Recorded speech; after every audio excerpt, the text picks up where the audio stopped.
One day, Thomas was shunting coaches for Eagle's stopping service into the platform at the big station at Vickerstown. He stopped and his driver uncoupled him, ready for him to shunt the express into the station for 98462. Gordon was away for some minor repairs, following an accident with a car at a level crossing. The damage to him wasn't too bad, but one of his buffers had been dented. Anyway, 98462 reversed crossly into the station, disobeying a signal set at danger, which was set to warn engines that Thomas was on the line. "Hurry up, little puffball," he snapped at Thomas. "You're blocking my line." Thomas seethed crossly. "It's you who's on the wrong part of the line, you bully. You just passed the signal at danger. You might have derailed yourself on the points," he snapped crossly. "Ha! As if I'd derail myself on points, I'm so big," laughed 98462 rudely. "You're smaller than a spider compared to me, little Thomas, and dare I say about as good looking as a pig. So I think I can have better luck on a pair of stupid points." Thankfully, 98462 had not fouled the points, so Thomas was still able to move over to the other line. It was most unfortunate, however, that neither engine had noticed a group of young men throwing rocks at one of the points Thomas was due to cross over, jamming them, and that the signalman had almost forgotten about Thomas until he saw the two engines on the same tracks. As soon as he set the points straight in front of Thomas, Thomas started to move.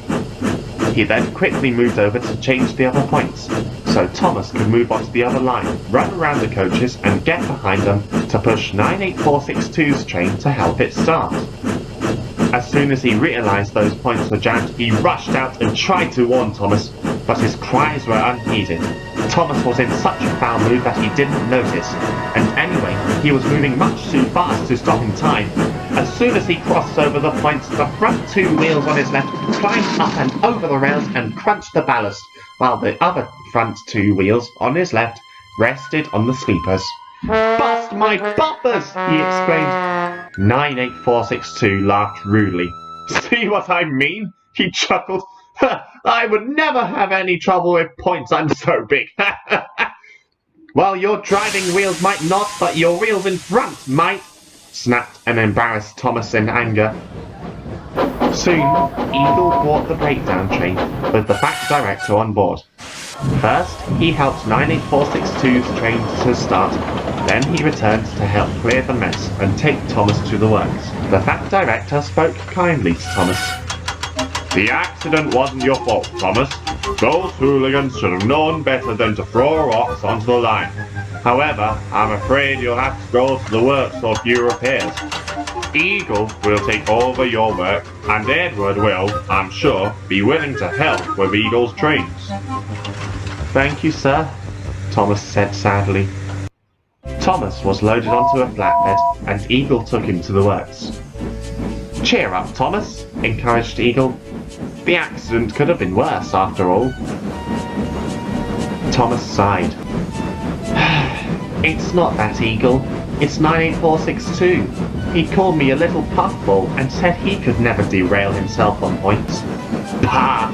Take no notice of him. You know what he and 87546 are like. With an attitude like that, his words would probably come back and bite him in the coal bunker one day."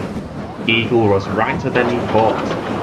Over the next few days, while Thomas was being mended, Eagle would shunt the express for 98462, noticing and even trying to tell him that he was moving into the station with the signal and points set against him.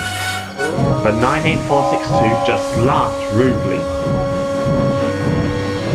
However, this would soon come to an end. On the day Thomas was due to return, 98462 was pulling an express train from Barrow-in-Furness to the big station. "Come on, come on, come on," he demanded to the coaches. "All right, we're coming, all right, we're coming," grumbled the coaches. "Ha! Look at me now, look at me now," sang 98462. "Boop, boop, boop, boop, boop. I'd like to see some stupid points stop me now." But he'd reckoned without Jack.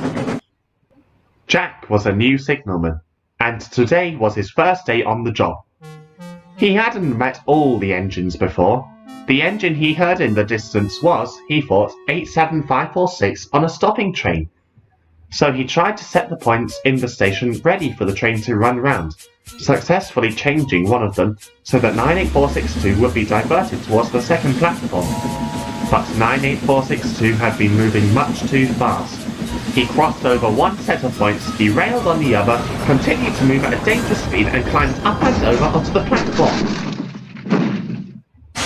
The guards had saved the coaches. He had happened to lean out of his window before 98462 crossed the points, and saw that the points ahead of them were against the train. Knowing what would happen, he slammed on his brakes, significantly slowing down so that 98462 would come off the rails. 98462 looked ridiculous. The whole of his body was mounted on the platform, and half of his tender hung dangerously over the edge, while the other half was nestled in the track. Angry staff and passengers helped each other off the ground and out of the coaches, and swarmed around 98462, embarrassing him and saying what a bad railway it was. Worst of all, he saw Thomas, who had just returned that morning and had seen everything. Thomas was laughing so hard it looked as though his boiler would burst.